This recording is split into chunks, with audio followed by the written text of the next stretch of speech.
ശ്രീ ജയശങ്കർ, CPM-നെ സംബന്ധിച്ചുള്ള ഞാൻ പറഞ്ഞു വന്ന കാര്യം തന്നെയല്ലേ, ഒരു ആയുധം നൽകിയിരിക്കുകയാണ് അവരുടെ കൈകളിലേക്ക്. കോൺഗ്രസിലെ പ്രധാനപ്പെട്ട നല്ലൊരു ഫിഗറായിട്ടുള്ള ഒരു വ്യക്തി വ്യവസായവുമായി ബന്ധപ്പെട്ട പലതരത്തിലുള്ള വിമർശനങ്ങളുമായി കോൺഗ്രസ് മുന്നോട്ട് പോകുമ്പോൾ ആ നിലയ്ക്ക് ഇത് ഏതൊക്കെ രീതിയിൽ സ്പർശിച്ചേക്കാം ഇന്ന് ലീഗിന്റെ ഭാഗത്തു നിന്നും കുഞ്ഞാലിക്കുട്ടിയുടെ ഭാഗത്തു നിന്നും ഒരു ഓർമ്മപ്പെടുത്തൽ കൂടി വരുമ്പോൾ? അല്ല, അതൊക്കെ സ്വാഭാവികമായിട്ടുള്ള കാര്യങ്ങളാണ്.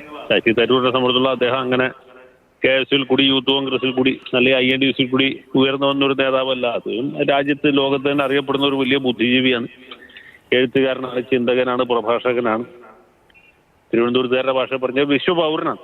അപ്പൊ ആ രീതിയിൽ അദ്ദേഹത്തിന് വലിയൊരു അംഗീകാരമുണ്ട്. അദ്ദേഹം ദിവസവും വീക്ഷണം പത്രം വായിച്ചിട്ട് അഭിപ്രായ രൂപീകരണം നടത്തുന്ന വ്യക്തിയല്ല. അദ്ദേഹത്തിന് ശരിയാണെന്ന് തോന്നുന്ന കാര്യങ്ങൾ അദ്ദേഹം പറയുന്നു. അതിപ്പോ ദേശീയ രംഗത്താണെങ്കിലും ദേശാന്തരീയ രംഗത്താണെങ്കിലും പ്രാദേശിക തലത്തിലാണെങ്കിലും അദ്ദേഹത്തിന് ബോധ്യമുള്ള കാര്യങ്ങളാണ് അദ്ദേഹം പറയുന്നത്. അദ്ദേഹം മുമ്പ് ഇതുപോലുള്ള അഭിപ്രായങ്ങൾ പറഞ്ഞിട്ടുണ്ടല്ലോ. തിരുവനന്തപുരം വിമാനത്താവളത്തിന്റെ സ്വകാര്യവൽക്കരണം സംബന്ധിച്ച്, അല്ലെങ്കിൽ ഈ പശ്ചിമേഷ്യയിൽ നടക്കുന്ന കാര്യങ്ങളെ കുറിച്ച് ഒക്കെ അദ്ദേഹം കൃത്യമായിട്ടുള്ള അഭിപ്രായം പറഞ്ഞിട്ടുള്ള ആളാണ്. അദ്ദേഹത്തിന് വ്യവസായ രംഗത്തെ കുറിച്ച് ഒരു അഭിപ്രായം പറഞ്ഞു തോന്നി അദ്ദേഹം ലേഖനം എഴുതിയ കാര്യത്തിൽ പല കാര്യങ്ങളും പരാമർശിച്ച കൂട്ടത്തിൽ ആനുഷംഗികമായിട്ട് ഇത് പരാമർശിച്ചു.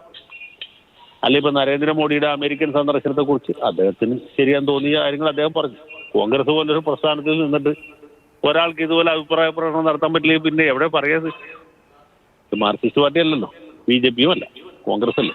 ഇപ്പോൾ ഇന്ന് കോൺഗ്രസിനകത്ത് ഏത് കാലത്തും വ്യത്യസ്ത അഭിപ്രായമുള്ള ആളുകൾ UDF കൺവീനർ ഹസൻ, കാരണം കുഞ്ഞാലിക്കുട്ടി അറിയുമല്ലോ, സ്വസിദ്ധമായ ശൈലിയിൽ അദ്ദേഹം ചില പോയിന്റുകൾ എടുത്ത് കാട്ടുന്നു. അദ്ദേഹം പറയുന്നുമുണ്ട്, അത് ഞങ്ങളുടെ ഭരണകാലത്തല്ല, ഈ വ്യവസായവുമായി ബന്ധപ്പെട്ട് എല്ലാ കാലത്തും എന്ന രീതിയിൽ മുൻകാലത്തെക്കുറിച്ച് കുഞ്ഞാലിക്കുട്ടി പറയുന്നുണ്ട്. പക്ഷേ UDF കൺവീനറുടെ ഭാഷയിൽ എന്താണ് അദ്ദേഹം ആ പദവി ഒഴിഞ്ഞിട്ട് വേണം പറയാൻ എന്നൊക്കെ പറയുമ്പോൾ ഒരു അനാവശ്യ ചർച്ചയിലേക്കൊക്കെ കോൺഗ്രസ് നേതാക്കളുടെ ഭാഗത്തു നിന്നും പ്രതികരണം കടുത്തുപോയി എന്നൊരു വിലയിരുത്തലേക്ക് പോകുന്ന സാഹചര്യമുണ്ടല്ലേ?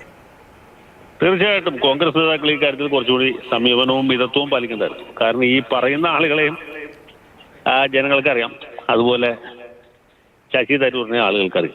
MM ഹസനെയൊക്കെ എന്തുമാത്രം ജനസ്വീകാര്യതയുണ്ട്. അദ്ദേഹമൊക്കെ ജനം തിരസ്കരിച്ച ഒരു നേതാവല്ലേ. എത്രയോ കൊല്ലമായിട്ടൊരു തെരഞ്ഞെടുപ്പ് ജയിക്കാത്ത ആളാണ്, തെരഞ്ഞെടുപ്പിൽ മത്സരിക്കാൻ സീറ്റ് കിട്ടാത്ത ആളാണ്. അങ്ങനെയുള്ള ആളിപ്പോൾ ശശി തരൂരിനെയൊക്കെ പുലഭ്യം പറയുന്നതുകൊണ്ട് ആര് മോശവും ഒന്ന് ആലോചിച്ച് നോക്കും. MM ഹസൻ എന്ന് പറഞ്ഞൊരു നേതാവ് ഇപ്പോഴും ജീവിച്ചിരിപ്പുണ്ട്, നമ്മൾ ഓർക്കും, അത്രയേ ഉള്ളൂ. അല്ലാതെ ഇതിനൊക്കെ വല്ല കാര്യമുണ്ടോ?